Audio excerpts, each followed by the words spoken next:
and this might be for Mike. Did your study look at how much the counties or the prisons are actually collecting from this?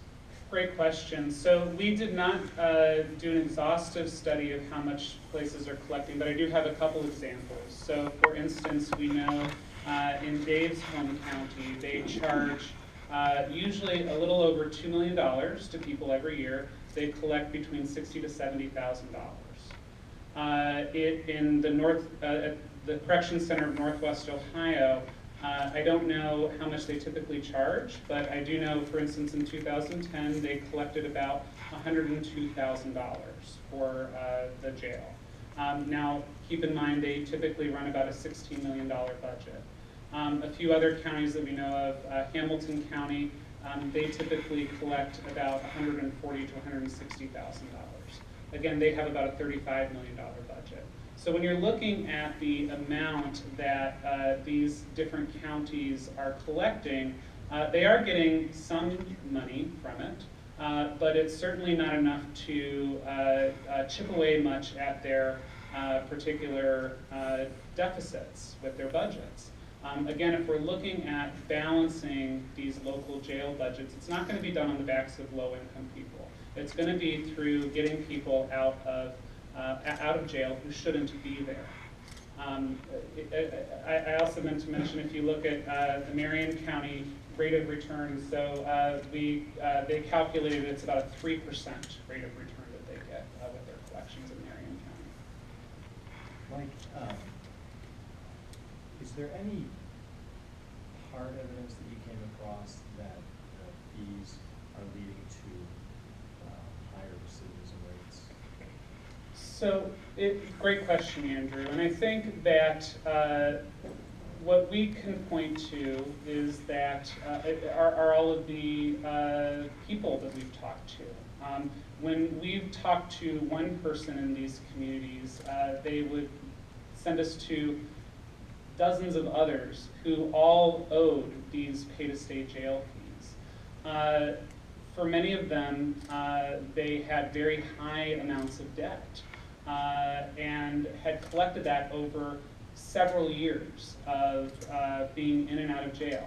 Many people owed this because of addiction issues, because they had addiction to drugs or alcohol, and so they were in and out of jail.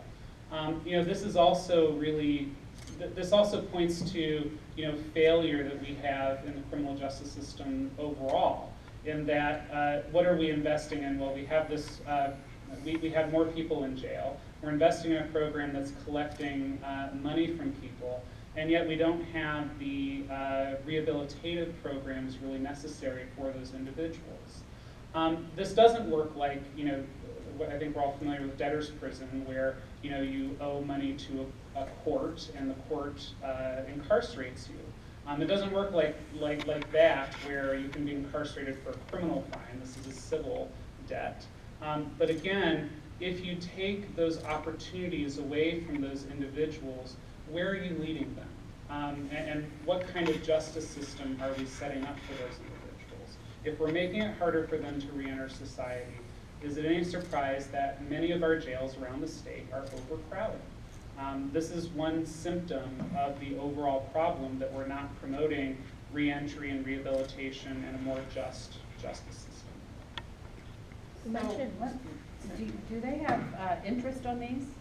Is there interest compiled, or how does that work? So typically there is not interest that is added to it, but oftentimes there can be fees that are added to it as you go along. What we've also found is that many of the counties will never forgive your fees. So for instance, if I was incarcerated in 2005, and then I was incarcerated in 2015, even 10 years later, my balance would start out with whatever I had left over. And so we see people like Dave, where he was incarcerated many years ago for the first time. All of his incarcerations since then have compounded to where he has this debt of $21,000. you mentioned community service and other ways to work this off. How many jails already offer that? We don't know of any that offer that as of right now. We asked about other types of programs, and we didn't have any jails that indicate they had any community service programs for their pay-to-stay jail fees.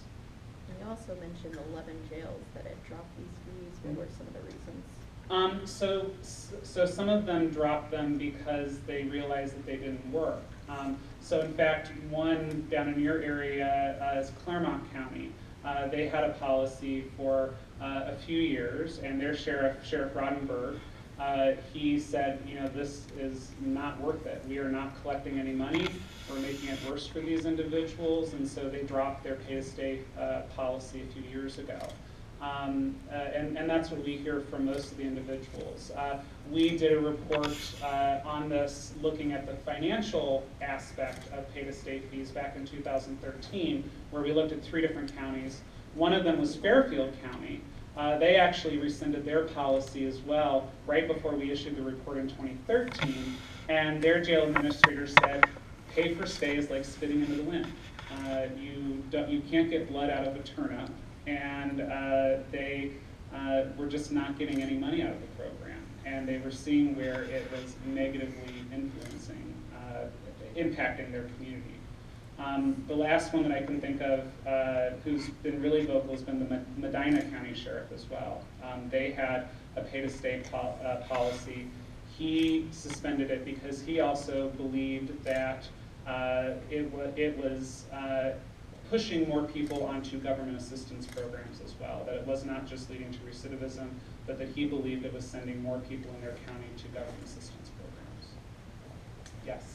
If these debts are transferred to collections agencies, can they possibly last beyond the individual's life if they were to die? It's possible that it could go to their estate, yeah, and that their family members would have to settle that debt, certainly. Like, what's a full-service jail? So full-service jail is a jail that houses people for longer periods of time. So many counties have what's known as like a 12-hour jail, where you're just held for booking, and then you're discharged, or you might be for a 72-hour jail where you're just held for a couple of days. Full-service jails are where people can be housed who've been convicted of a crime, not just awaiting trial or not just being booked. So we looked at those jails because, again, those tended to be where people were going to be for longer. Almost every county has them. Again, we looked at 75 facilities in 74 different counties. So the counties that don't have them tended to be ones actually that are serviced by a regional jail. So for instance, like in Athens County, there's the Southeast Ohio Regional Jail, and it services, I think, 6 different counties around it that all are not big enough to have their own full-service jail. And are the 75 jails that you looked at, is that all the full-service jails in the state? Those are all of the full-service jails in the state, correct. I have another question for David. David, you